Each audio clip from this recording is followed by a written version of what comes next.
Welcome to Recovering Addict. I'm LT and I'm an alcoholic addict. I'm Felice, this guy's wife, because he's awesome. That's me. So today we are going to look at our book, Staying Sober, the phases and warning signs of relapse. Did you know in 1937, Terence Gorski compiled 37 warning signs to identify relapse? And there are 4 common ones, and we're going to go through those. And we're going to read the just for today. It's about returning our sponsors' kindness, and I think it's appropriate for Bill and Tracy's time when they get on and they're going to speak to us about sponsors and all that kind of good stuff. If y'all didn't know, or obviously you do know if you're watching YouTube and you're on the new channel, but if you know anybody that doesn't know and they need a link, hook them up. I tried to do the best I could by sharing it on Facebook and the Discord, but other than that, they're just going to have to figure it out. Figure it out. I'm sure we'll get some text here in a minute and we'll be ready to go.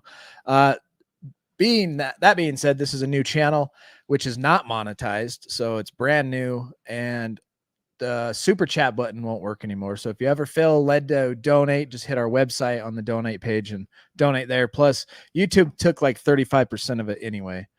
I feel like YouTube was ripping everybody off. If you didn't know, now you know. But yeah, we've had a great weekend. Great. There it is, recoveringaddict.org. So we went to West Yellowstone over New Year's, and it was amazing. A nice getaway. The snow was actual snow. Winter was actually winter. It was 10 below. It was freezing. It actually got warmer when the clouds rolled in and actually warmed up to about 0. Did it get that high? Oh yeah. I think I seen it 1 degree at one time. Oh, thank you, Lish. That was cool. Yeah, that was fun. Great morning. And tell Brian, if that's his name, if I didn't already forget it, that dude's cool. I can hang out with him anytime. But yeah, anyway, this Recovering Addict. If you're new to this channel, welcome. We are a channel about relapse prevention. You've been to rehab, you want to get clean, you've been there, you've done that, you've tried and failed. It's time to try something new, and that's what this channel is all about, educating us on a little deeper about ourselves, about self-discovery, about healing our biopsychosocial, our bio being our body and our psycho being our mind and our social being the relationships that we have destroyed. And we do it together as a community, and we have a huge community. If you join us in the Discord, there's a bunch of loving people that want to help you stay clean and sober, and help them stay clean and sober. And we do it together. Our motto here is we recover better together. And that's, he said, hell yeah. Right on, brother. That's cool. I think he became LT's hero when he saw him walking up a mountain with a cigarette. Oh yeah, when he was walking, I was like, dang, I wish I had my camera. That'd have been sick as B-roll. Yeah, that'd be cool. It's all tough as crap. His jeans and his cool chair in his backpack. Yeah, awesome dog named Joe. Yeah, Joe is cool. Joe in a jacket. I think Alicia just found the manliest man in Utah. That's awesome. Cool. All right, well, I'm going to sit back and let Felice say what's up to everybody, and then we'll get into our readings. Okay. Hello, everybody. Amanda, she found us. Welcome, Amanda. Welcome, Leslie. Tracy's here, also in the back side of here. Jim Hartley. Yep. Hey, yo. What's up? Brad, you were not first. But good effort. Let's try, Brad. What's up, Nicole? Amanda Cook found the live. Morgan, hey, Morgie. Missed you this morning. Wish you could have came. Brittany, hello. Helping our Discord friends find it. Yeah, just lead the way. Tell them where to come. Be a little different for a minute. Okay, I got here. Good job, Desmond. Welcome. I dropped some links in the chat. So if you haven't, please join our Discord. You'll get all the updates on what we're up to. Subscribe to our new YouTube channel, Recovering Addict Live, or join our Facebook group, Recovering Addict. Also, if you would like to donate or buy merchandise, you can do so at recoveringaddict.org. What do they get when they buy merchandise? What are they supporting? They are supporting our local and online program, mostly, I think, the local program, where we help people for free through your donations to work a relapse prevention program. Or if they are in the 12 steps, we can also work through the 12 steps. Or if you're a loved one or a family member, we also help with that too. Any addiction, we don't care. What if you're addicted and you're miserable being addicted, we're here to help you. If it's food, overeating or undereating, even, because that's a problem too, pornography, you name it, gambling, overspending, any type of addiction that's ruining your life, and you want to learn how to get over that and to cope with life with on different terms and different strategies, and make the best out of life that you can make it today. Life's full of trouble. We don't need to add any more to it. And we're a community that tries to help each other, teach each other what we've learned, and grow from there. And then we read literature, and then we put it into practice and hold each other accountable, and we work out and get healthy. I was thinking that today, watching some of these people. I'm 40 something and understand and feel the benefit of exercise and eating well and taking care of my spiritual condition and concentrating on and focusing, the important things in life that we don't realize are so important until it's almost too late. And then you're, 40 years old like me, and you start getting these things in shape, your biopsychosocial, all this stuff starts to feel good. And you're like, dang it, if I would have concentrated on this in my 20s, how much better life would be right now. The regret of the inability to turn back time. If I could turn back time, all that kind of stuff. So if you're young, seriously, the Instagrams, the Facebooks, the what's on TV, the chasing a full-time degree and job may not be right for you. Go try and experience life, try new things, and try to do stuff that you've never done before to see what you do like, and do it sober, because the relationships you build when you're drunk, like, hey, let's go on a date. You're meeting a new partner, and you're like, your first date is you two getting trashed. You really don't get to know each other. Get to know each other on reality terms, on life terms of sobriety, like the real you, and let the real you start to learn what you like about yourself and others, and then start learning not to give a crap what people think. Just go and act. If it makes you happy, go do it. And just know that we like you just the way you are. Nice share impression, Sober Bear. Thank you. Thank you very much. That was beautiful.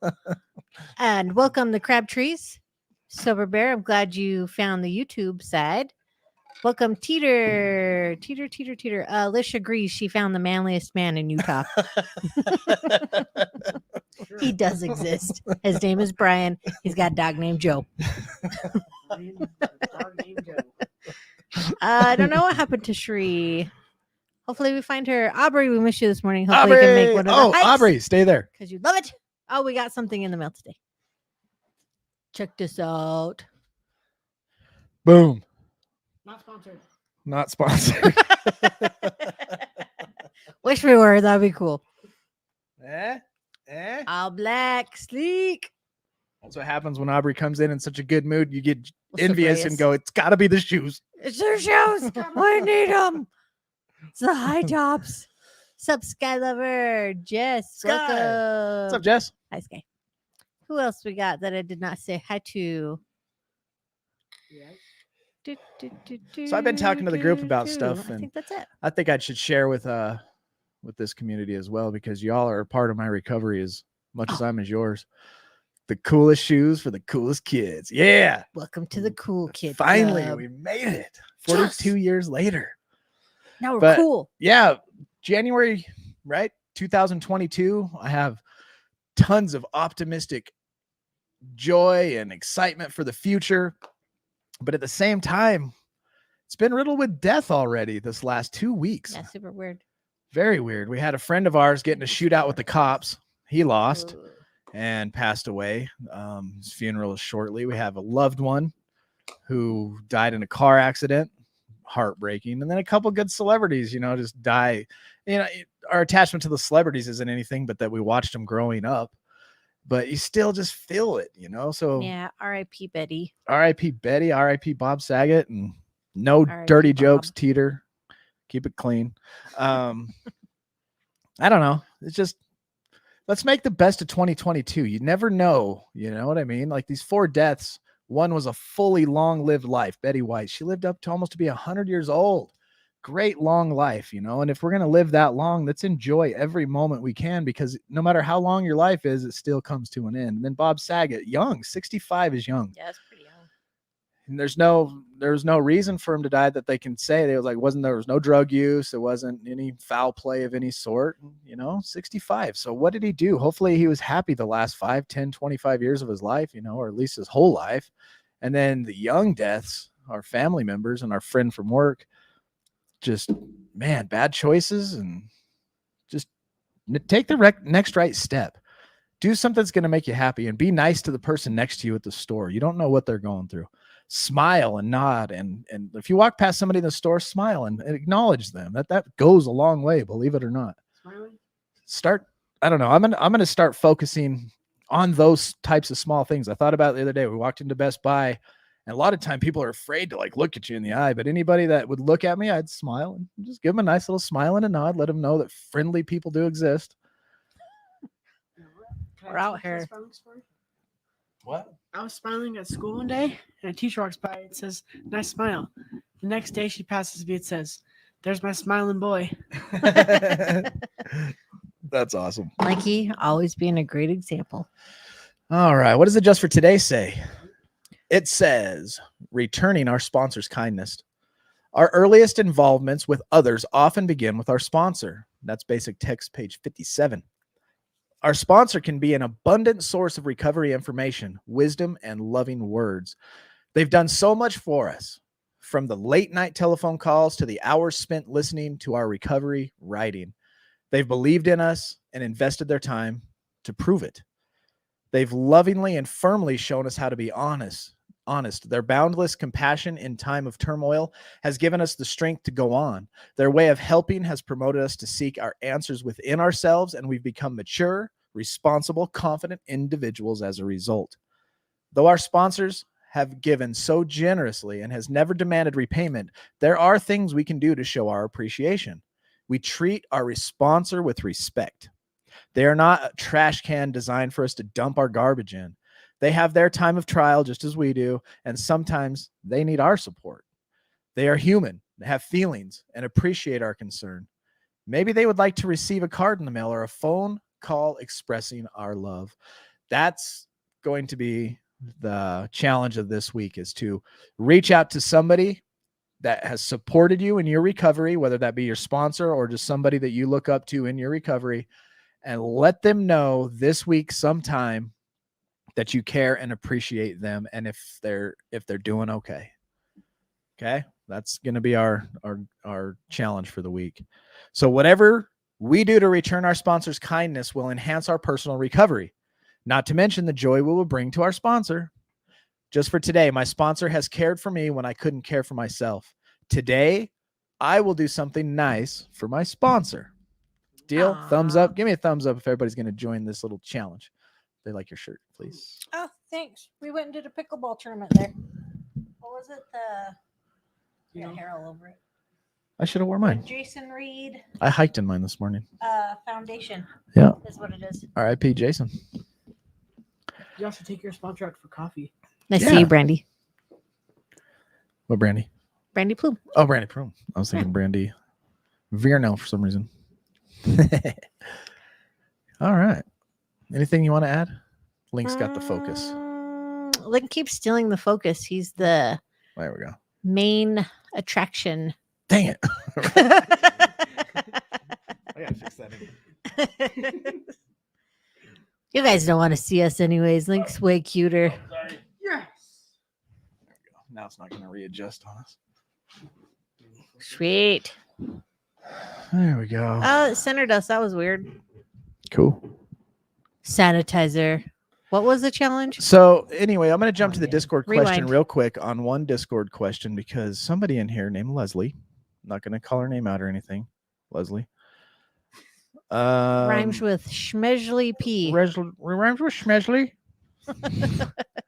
She said, I sure would like to hear Felice's story.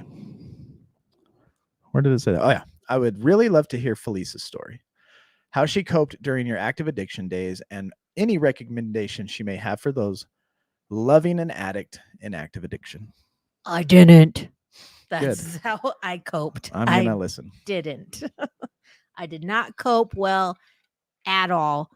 And I think I did a lot of the wrong things a lot of the time at the beginning. because I was very uneducated. So what did I do? I got educated. And I realized that I myself needed help because I was becoming just as broken and I did not like who I was becoming. So I reached out to this lady at church who does biblical counseling, and we went through a book called The Excellent Wife, which was very awesome. And it helped me out a lot. And not just that, but just being able to talk to somebody openly about what I was going through helped me tremendously. Took a load off my shoulders. And she was awesome. Her name's Maritza, and I love her tons because she's amazing. So that portion probably took 4 years for me to figure out. I think like the third year is when because LT's real bad addiction lasted probably 5. And so about 3 years in, I was like, I need help for myself. And so I did. And I spent a year or so with her while reading article upon article and educating on what addiction is, what alcoholism is, what codependency is, what am I doing wrong? How am I enabling? I don't even know what enabling is. So I found this awesome article, and I'll share it because this article also helped me a billion tons a billion. It's called 10 Things to Stop Doing If You Love an Alcoholic. Also goes for addiction, but this article gave me the permission I needed to stop enabling LT. Like if I was ready to go home and he wanted to party, we would just leave.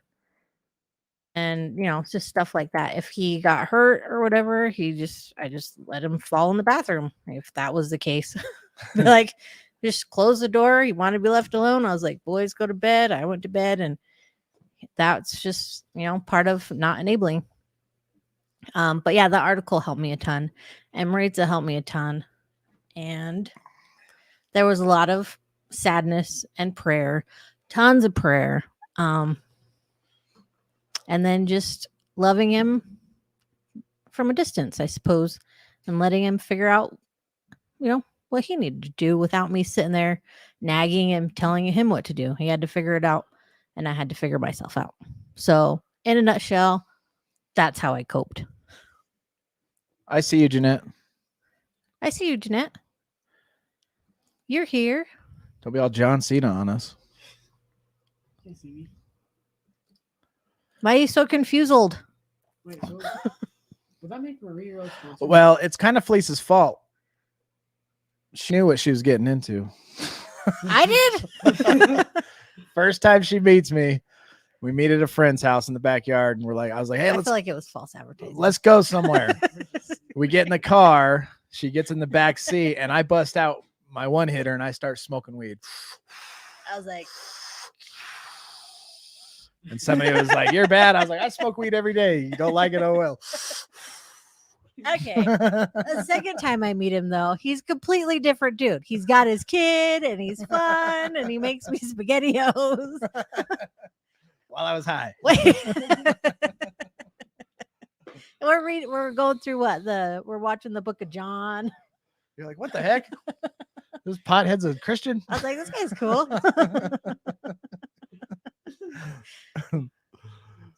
Oh, man.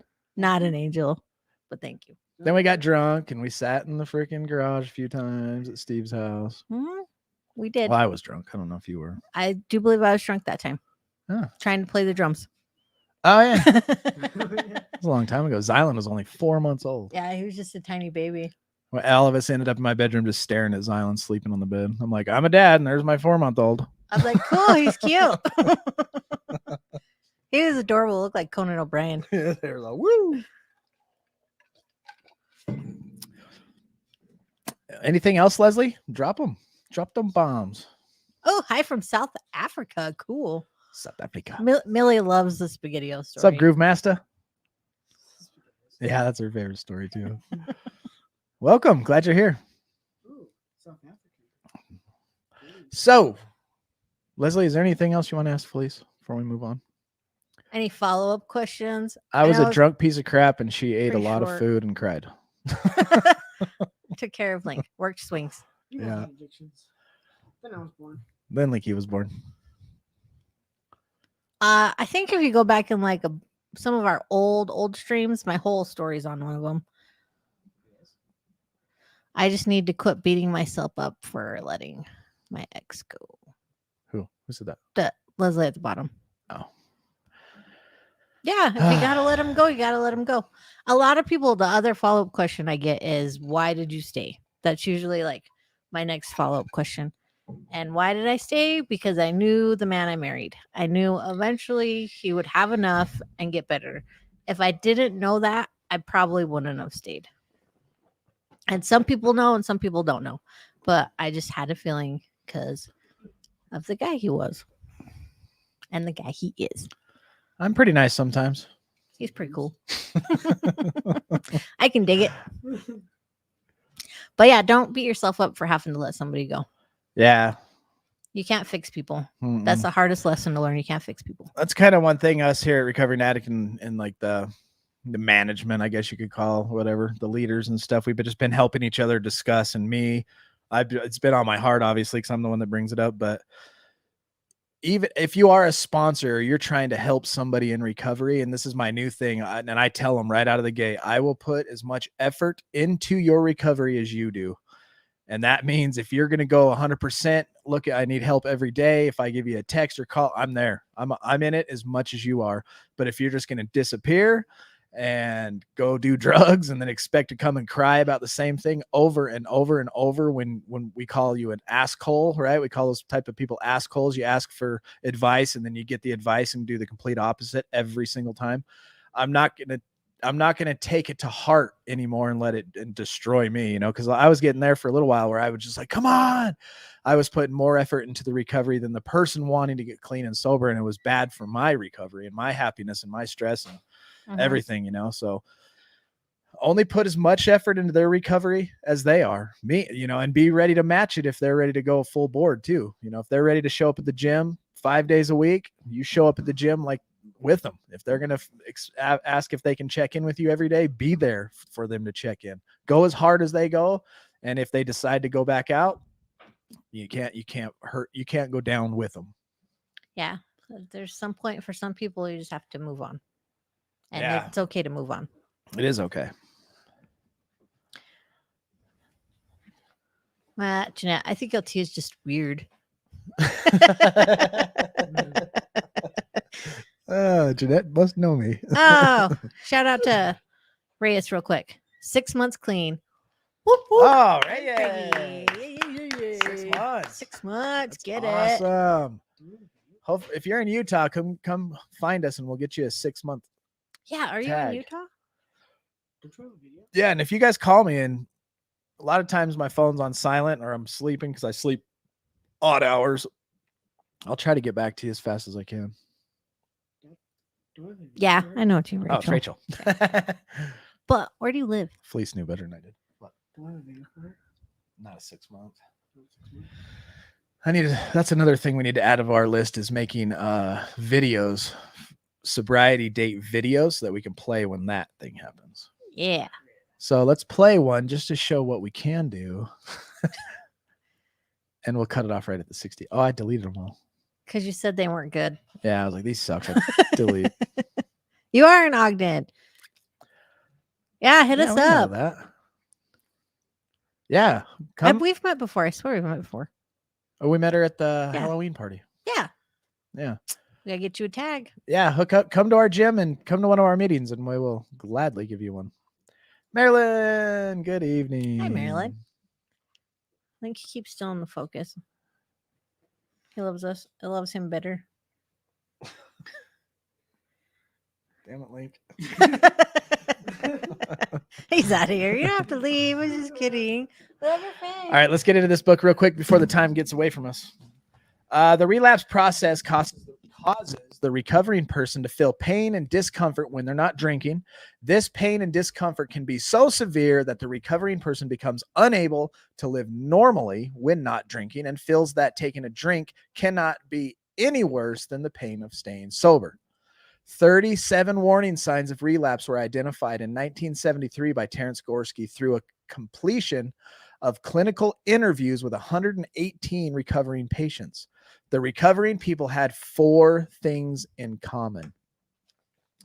Now, every time you have something in common with what I'm about to read, give us a thumbs up. Number one, they had completed a 21 or 28-day rehabilitation program for alcoholism. Have you been to a 30, 60, 90-day program? Have you been to any type of a rehab and completed it for your drug use or alcohol? Number two, they had recognized they were recovering people and could not safely use alcohol or drugs. Have you recognized about yourself that you cannot safely use alcohol or drugs? Number three, they had been discharged with the conscious intention of remaining permanently sober by using both Alcoholics Anonymous and professional outpatient counseling. So they leave these programs and their intention is to remain permanently sober. And I'm going to use AA or counseling to do it. And number four, they had eventually returned to drinking despite their initial comments to remain sober. So the top three things they had in common: completed a program of some sort, recognize the fact that they cannot use or drink or use safely, and number three, they made a conscious intention that they were not going to use or drink, and then four, they returned to using or drinking. The most commonly reported symptoms in this clinical research were compiled in a relapse chart depicting the warning signs of relapse. These symptoms have been divided into 10 phases, and the wording has been changed slightly in order to be read and easily understood. And we went through these in our group over the last week out of the actual workbook. And so we'll go through them here really quick. And then we will get to Bill and Tracy. Internal change. There's an inside of you that changes. During this phase, you look good on the outside, but you start using old addictive ways of thinking and managing feelings that make me feel bad on the inside. The most common relapse warning signs are increased stress, change in thinking, change in feeling, and a change in behavior. And this is what I kind of think about this first internal change. And it reminds me of people who don't finish their antibiotic, right? They get strep throat. They start taking their antibiotic. The doctor says, take this every morning for the next 10 days. Day 5, they're like, I'm good. I don't need to take that anymore. It slips their mind. They stop doing it. And boom, the strep really wasn't completely taken away because they didn't finish their medication as prescribed. And I think people do that in recovery. They go to a few AA meetings. They get, 30 to 60 days under their belt. Their body starts healing and feeling good. They start feeling clear in their mind, and they start getting a little bit healthy. And then they just start slacking off on everything that they did to get where they are, and let that old habit, old mindset start kicking in. And before they know it, they're right back to using, because they've let things get out of hand with stress. You begin feeling more stressed than usual. Sometimes the result of a problem or situation that's easy to see. Other times it's the result of little problems that cause stress to build up slowly over time. And then there's that change in thinking. You begin to think your recovery program is not as important as it used to be. It's just not that important. I'm good. Tonight I'd rather just sit here and watch TV, or I got other things to do. What is your top priority in life right now? And how 2 years is what I have. And I'm learning, and I've always looked at 2 years. I'm like, whoa, 2 years. That's going to be awesome. 2 years is like very, very young in recovery. What is it called? Why am I having a hard time thinking of it? Early. 2 years is still very early in recovery. I have so much to learn. And that's because I've been getting to hang out with Bill. And Bill's got almost 2 decades put together of recovery. And he says stuff that I haven't even thought about it. I don't see it from that angle. And every day I get wiser just from hanging out with this guy. And I see how my 2 years is still just baby, and that I need to continue to grow in my own personal recovery through listening to wisdom and reading and books and working actively every single day.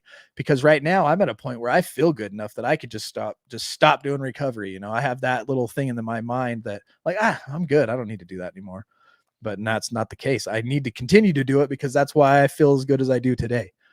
And that's the stuff we need to recognize when that change of thinking happens, when those changes in our feelings happen, and then that change in our thinking and our feelings leads to our behavior. And this leads to the internal change that is one warning sign that you need to be aware of. And guess what follows that in phase 2? In phase 2, denial. During this phase, you stop paying attention to our honesty We stop telling others what you're thinking and feeling. And the most common relapse warning signs are the ones that we're about to talk about, right? Denial follows you straight into sobriety. Just, you went through sobriety, you went through your addiction. I'm good. I don't have a problem until you're like, oh my gosh, I got a problem. You go talk about it and you admit it, and things start getting better because you're telling people how you're thinking and how you're feeling. But then all of a sudden you're like, I'm doing good and things look good on the outside, but I'm not going to talk about it anymore. You're in denial and you're just telling people you're good, but you're really not on the inside. Worrying about yourself is a warning sign. I feel uneasy about the changes in my thinking, feelings, and behavior. This uneasiness comes and goes and usually lasts only a short time. Sometimes I feel afraid that I won't be able to stay sober, but I don't want to think or talk about it, and that's not good. Denying that you're worried. I deal with the uneasiness in the same way I used to deal with my addiction. I go into denial and I try to persuade myself that everything's okay when really it isn't. Sometimes the denial works and I can forget my problems and I feel better for a little while. And I usually don't know that I am using denial when I am doing it. It's only when I think about the situation later that I am able to recognize how bad I was feeling and how I denied those feelings. And if you recognize it at that point, if you look back and you see like, whoa, I really was feeling bad and then I denied it to feel better, go and get with your friends and talk about that. Get into a group, discuss it, bring it out loud and take the power out of it and correct it. That's why we focus on these warning signs, so that when they pop up and we see them, we can do something about it and get back on that road to recovery. Yes. Catch any comments? Jeanette said 3 years, typo, not 4, 3 years in May, and a bad painful toothache had me thinking hardcore about pain meds. A constant battle. Leslie says, and we can tell you're listening because you are teaching what you're learning, and we appreciate it. You're welcome, Leslie. Thank you. Proud of you, LT and all. Thank you. What's up, Hods? Yeah, don't click that link. Don't do that, guys. Warning. My Desmond.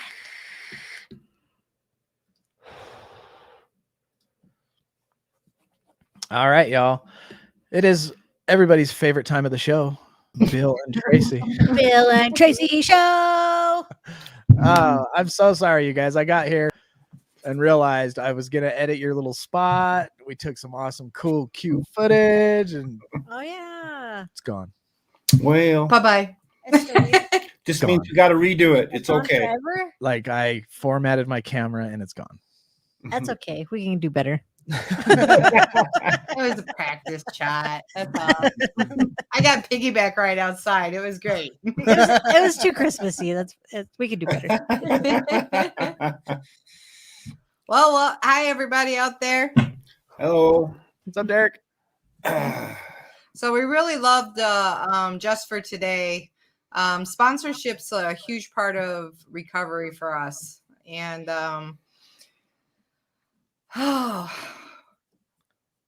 Okay. Part of what brought it up is I read the Just for Today right before I passed a 8-year chip on to a sponsee.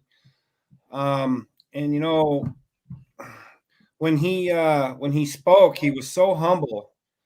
A lot of us, when we get here, one I don't know why, but addicts can be the lowest of the low, and they will still find something to look down their nose at somebody for, just to try and build themselves up. And this guy and I kind of had that same kind of thinking. And, in the last 8 years, I have watched this man go from the one that would be walking down the street, and if he got in his way, he was going to try and pick a fight, to the one that would step aside and just say, hey, come on, go by. He's probably, I don't know, he's the one that keeps me in line, actually more than I keep him in line, if you really want to know the truth. When he has a problem, he calls me, and 9 times out of 10, I get to see where I need to do some work on me. Or just the other day, he called me and I was head running on something stupid, and he was head running in the same way. And before we were done, we were both calm, cool, and collective, and we were able to go on with our day. Sponsorship is a two-way streak. If you're not calling your sponsor, you're doing yourself and your sponsor a disservice. yeah, it's a weed program. I was really blessed this morning. We went on that hike and I got to meet my sponsor in person. She lives out in Salt Lake. So we text every day. We started once a week virtually having a meeting together and reading together and building this relationship so that when things are good, we talk about it. And when things are hard, we talk about it. And it makes it a whole lot easier to pick up that phone when you're doing it on a regular basis. And she gets to see, when I'm taking off this mask, because we wear a lot of masks when we're out. And if you're not talking to your sponsor or coach or mentor or whatever it is on a regular basis, it's really easy to not want to talk about those hard things. And I know I've learned in recovery that my first thought is not usually the right thought. And if I can share that with somebody before I make an impulsive decision, my life goes a whole lot better. And it's just beautiful how you grow and we have this we, my we is God, people in my tribe, my sponsor, and then people in my community and my family. And that's how we do it. Yes, it is. One of the other things, they tell you, well, my sponsor told me to call him every day for 30 days straight. And the reason they tell you that is so that they can get to know you. I remember when I got to my first 4-step and I told my sponsor, I think I'm going to go tell this to a priest. And he looked at me and says, well, that's fine. When you get done with that, we're going to come read it to me. And I'm like, did you not hear what I just said? And he says, yeah, but if you want me to help you with your character defects, don't you think I ought to know what they are? Get to know your sponsor. A lot of people really get stuck on that 4th step because they're thinking so much about sharing their stuff on the 5th step. And 9 out of 10 times, there's nothing that you're going to say that's really going to shock your sponsor. We've all done a lot of stuff, and that's not what that step's really about. That step's really about you figuring out what your part is and stop putting the blame on everything and taking everything upon yourself. And that builds you into that 6 steps of being able to recognize your character defects. Yeah, the main reason for telling what you've done in the past is for you to own all your stuff. It doesn't matter if you were walking down the street by a park and there was a shooting, you still have some sort of a responsibility that you were there at that point in time to begin with. And when my first sponsor told me that, I wanted to punch him in the face, but he's true. No matter what I do in life, I need to take responsibility for my action for being there in the first place. Our secrets keep us sick and can take us right back out. So it's best just to work through them and get through them and, and move forward. What you were is not who you're becoming. Absolutely. So you got to give an 8-year chip, a multiple year chip to one of your sponsees you've been sponsoring. What's it like to see a sponsee succeed? Oh, I can't even begin to tell you what it's like to have somebody come in and actually be willing to do the work, because there are so many people using that door as a revolving door. They come in, like you said, they get 30, 60, 90, and right back out the door they go because they start thinking they got this. I know for me, and I'm a retread. I relapsed more than once. I've probably been through 4 IOP courses myself. Wow. And the truth is, the second you start thinking you got this, if you're an addict of my kind, you're already in bad headspace. You've pushed God out, and you're not going to be relying on a higher power. And I don't know about you guys, but I need something else out there. For me, I say use the Force Luke all the time, because that's what I believe. There's something out there that binds us all together, and that's what I got to tie into. And when you're, seeking out a sponsor, find somebody that has something that you really like. Someone that is not just going to become your bestie, but someone that will call you out and not be afraid to tell you the truth. The only way we're going to grow is if we have somebody in our life that's honest with us. And that's really important for me.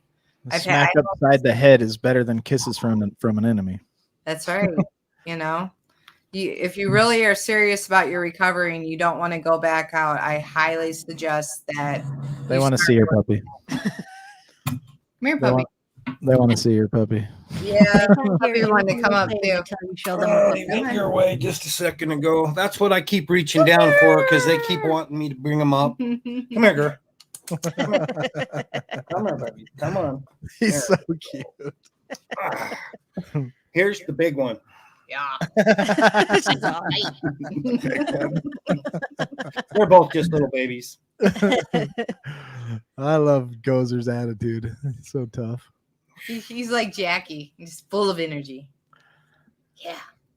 Yeah, he's been going 900 Good miles. job, Brittany. We got Keep it home. up. Work hard.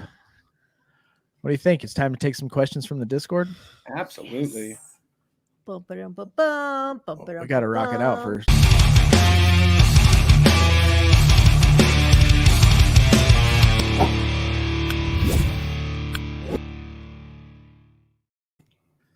All right. Tonight's first question comes from Suicidal Christ, aka Brad. Mm. Bradley. He says, for people who are not religious, how exactly do we use a higher power in the sense of surrendering our will to the will of our higher power? And what power can our higher power have if it's not a deity of some kind? All it has to be is loving, kind, caring, and all inclusive. I mean, like I said, use the force, Luke.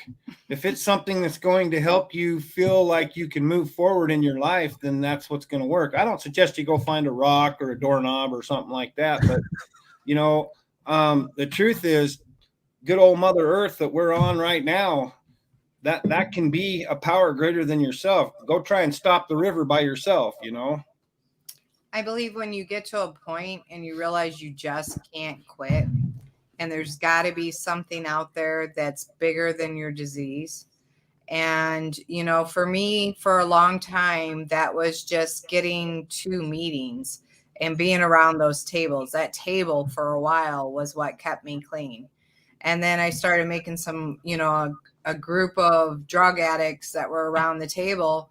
That kept me clean for a long time. And I believe the longer that you're in recovery and the more willing and open-minded you are to do the steps, to go through the work, that creates itself and starts growing. You know, I couldn't even say the word God for a long time. And now I have found my higher power and I choose to call it God. And you know, it's growing and growing by leaps and bounds. I see my higher power in everything. And so just, you know, that they say how honest, open-minded, and willing, and just be willing to believe that there's got to be something out there that created all this. And there's something big enough that can take you back away from your addiction. You know, if you're like me and you're dyslexic or you see things backwards, you can just be willing to open up your mind so that you can get honest with yourself, because that's how I had to do it. I'm a little backwards. I have backwards thinking because I'm an addict. Yep, me too. Yeah, I always think about the first thing that helped me was my group at IOP. You know, they were the ones that I poured my heart out to when I was upset because they made me rewrite I had to rewrite 2 of my assignments. You know, you did it wrong. And I'm like, bull crap, I didn't. I've done this stuff before on base. Look, I know how to write stuff. No, you did it wrong. Do it over. And they're the ones that talked me down. And what did I do? I turned my will over to that power of them, that group, and did what they said. And I was better off for it. So I always look at it as a group of people, you know, because even just one-on-one, a sponsor, I mean, I talked to people about, I was being counseled through my addiction. Towards the very end of it, I was meeting with the guy once a week. And he turning my will over to what he said. You know, at that point, he was my higher power because I was a power that was wrecking everything. And so taking suggestions, learning from your group, leaning on your group, and put into action the suggestions that they give you is turning your will over to that power, to me. Yeah. Part of my turning my will over was actually that article I posted. Yeah. Like it could even be an article you read that tells you how to do something you don't know how to do yourself.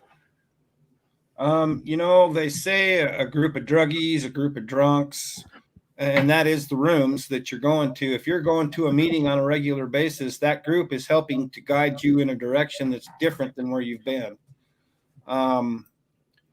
yeah, your higher power can be anything that's positive in your life. You know, if it's helping you move in a positive direction and helping you to see the things that you're trying to cut away so that you can take them away, that's your higher power. Because my higher power always spoke through the people in the meetings. Hmm.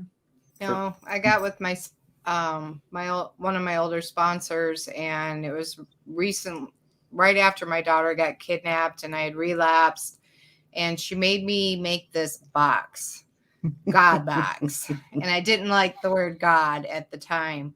And I would call her and I'd be crying and upset and, you know, wondering if I was ever going to see my kid again. And she'd make me write her name down, put her on this in this box. I was mad at somebody. She made me put it in the box. And before I even called her, I knew she was going to make me write it down, put in that stupid box, you know. And what she was teaching me was I had no power over these people, places, or things, that all I could do was give it to a higher power.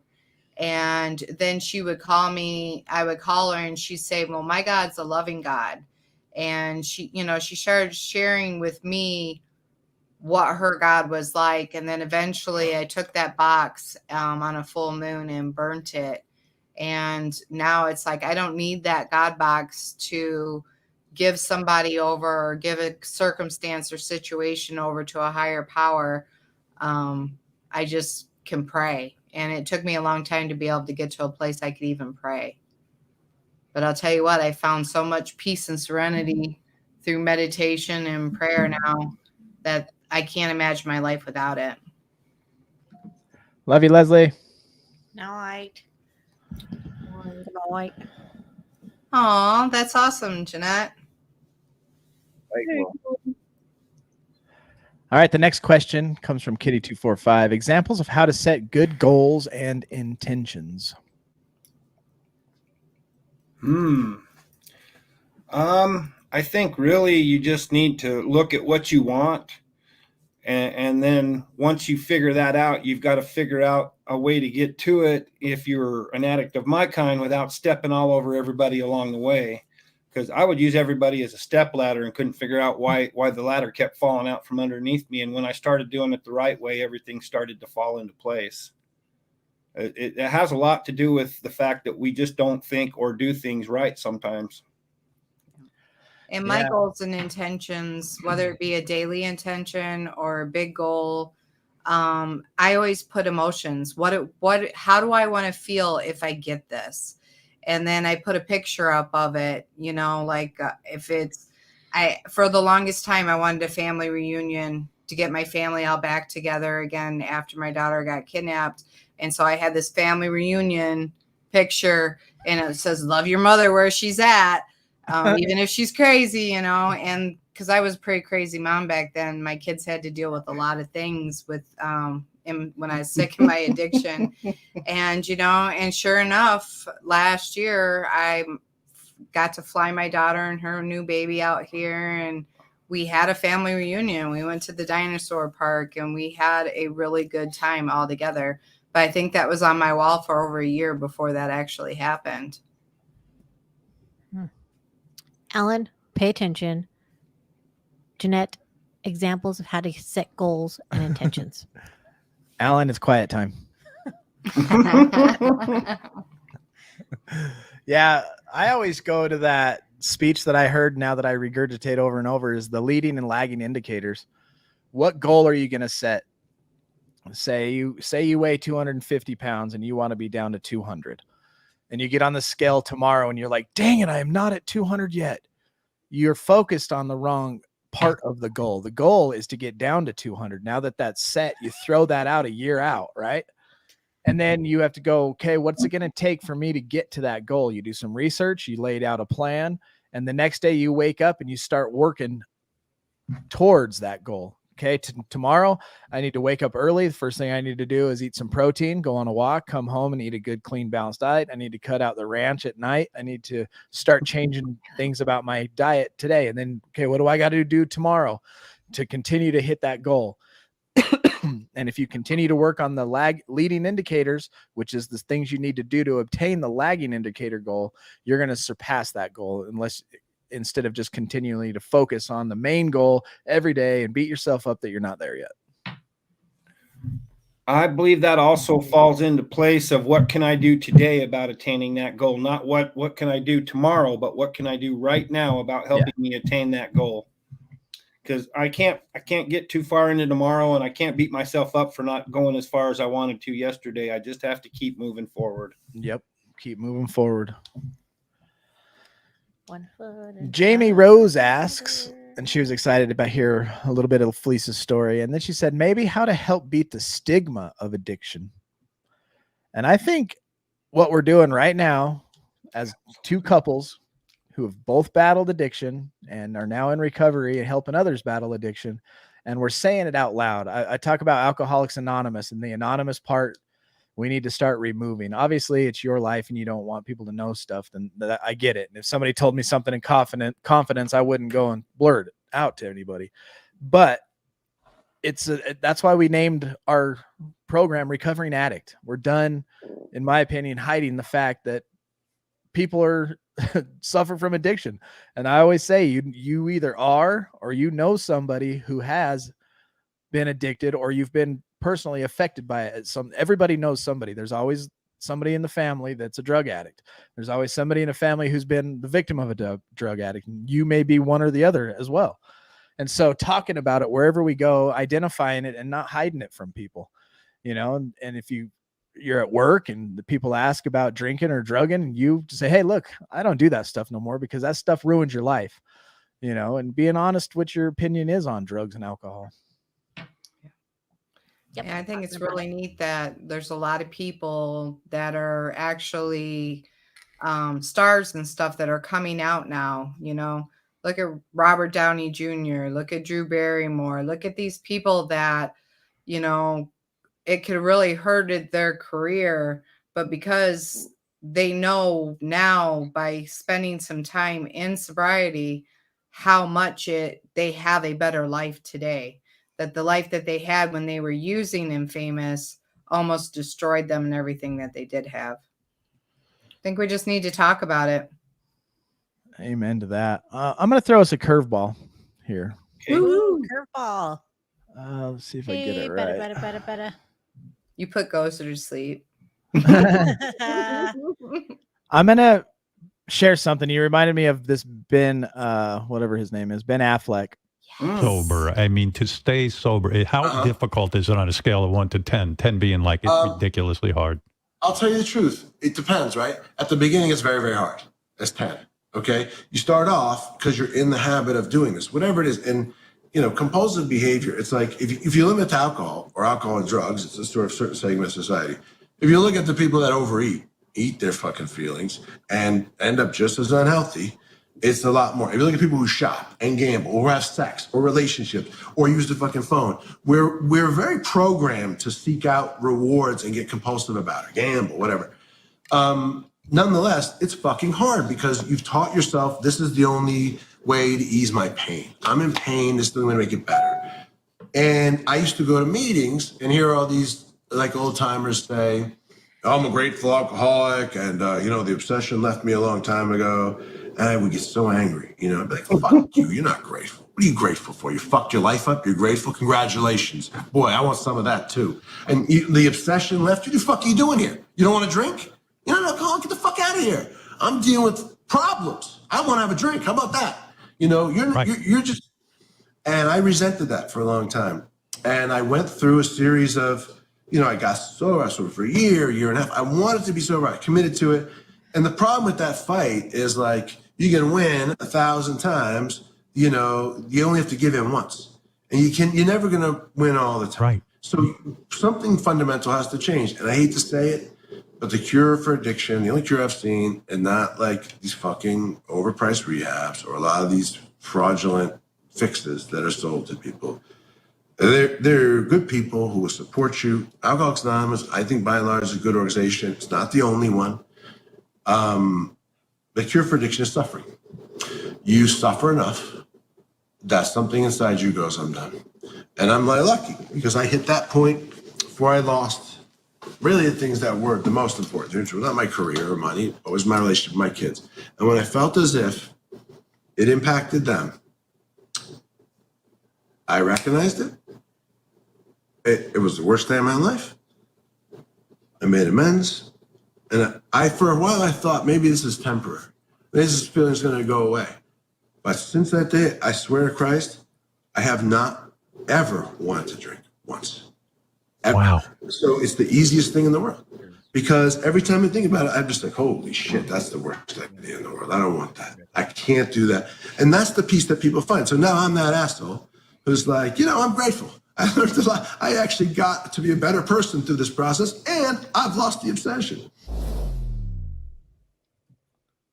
What do you think about that? Yeah, I think that's amazing that he's coming out and talking about it now. He had this beautiful life with Jennifer Garner, and they had these kids, and I was so sad when I seen them going through a divorce and everything. And then I seen him trying to get well, and now he's back with Jennifer Lopez, and he's sober and he's doing a thing, and he's happy. And if he realizes through suffering, that's how he's staying clean. You have to feel these things. You have to accept life. You can't just numb everything out. I'm going to totally agree with him. The one thing that I got when I finally got here to stay was the gift of desperation. I desperately did not want to live or feel the pain that I was feeling anymore. And same thing. It was losing my kids and thinking that I was never going to get them back. I didn't come in for my kids because I thought I'd lost them for good. And this is the part that really got me, is my higher power somehow knew I was coming in to stay this time. And it was like 35 days clean. And I got a note from the county DA's office where they had shipped my kids off to for foster care, telling me I needed to come to court. And I ended up going to court to help get my daughter back in our family and her sister. I couldn't have asked for a better gift from my higher power for me being so desperate to not want to feel that way anymore. I really couldn't have. There's nothing like the feeling of having one of your children that you thought you would never love you again for the crap that you put them through, because they were in that situation because they're neither their mother nor I could get clean. We went there. I got to go to the court date. And I believe this is probably one of the biggest reasons I'm still clean today, because that's the day that I found out that I was redeemable as a human being. My daughter ran right past everybody to come give her dad a hug. And it was really cool is he didn't go to that court date by himself. He had to go out of state. He took his sponsor with him. They worked all 12 steps all the way across. And he stayed up and he wrote all night on, why his kids were in the place that they were in. And it was because he couldn't quit using back then. And he could go into that courtroom and take full responsibility for his actions and not point the finger and be angry at that moment with the people that had abused his kids.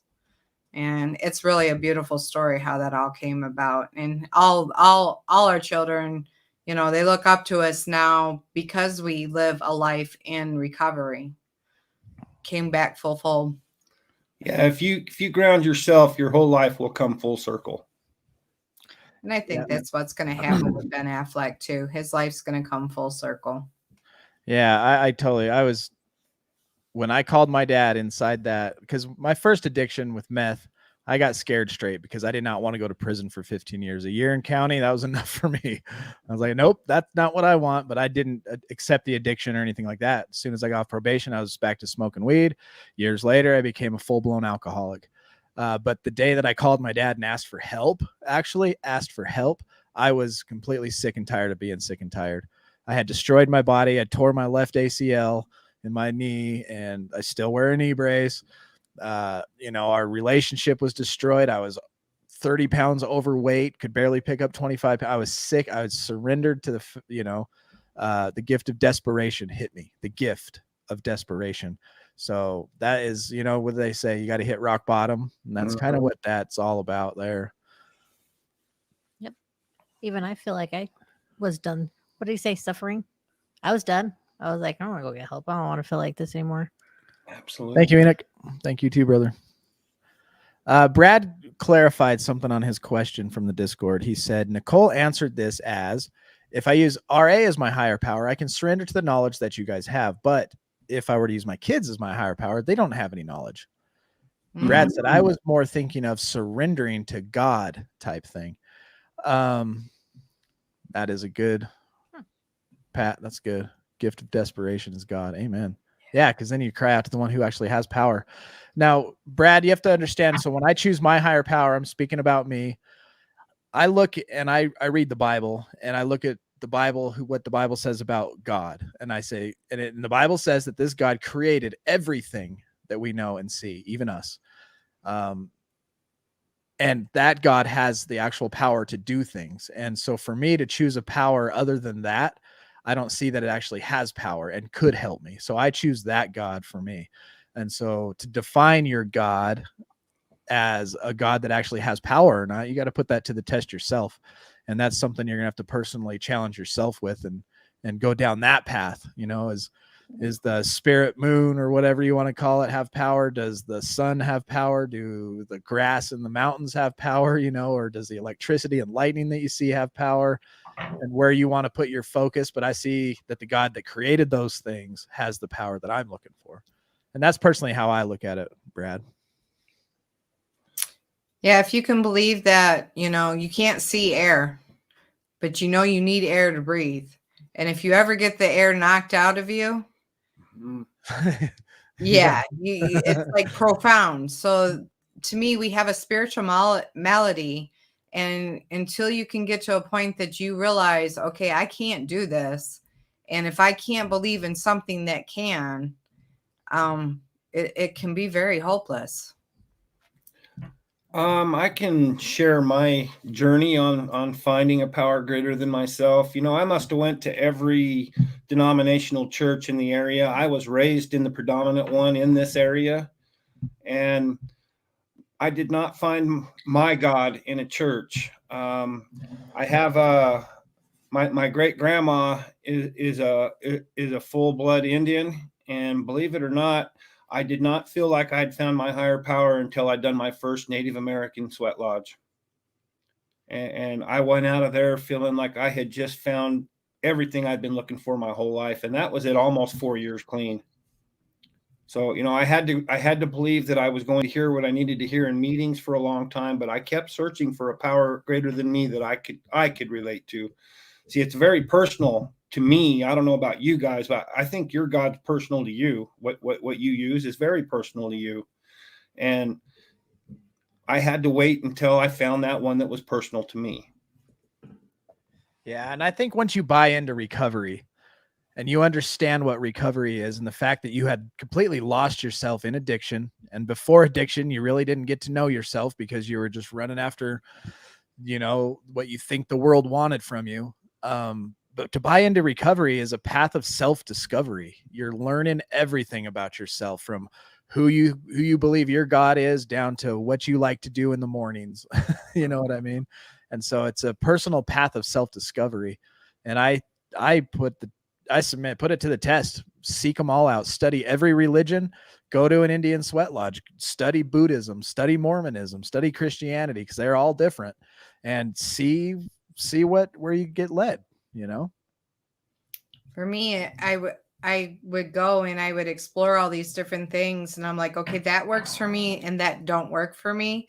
And then the mind just kind of created itself, you know, and it became really beautiful. I don't have to go to one place. Like I went and seen this ice sculpture of a waterfall today, and that was like my church this morning, you know.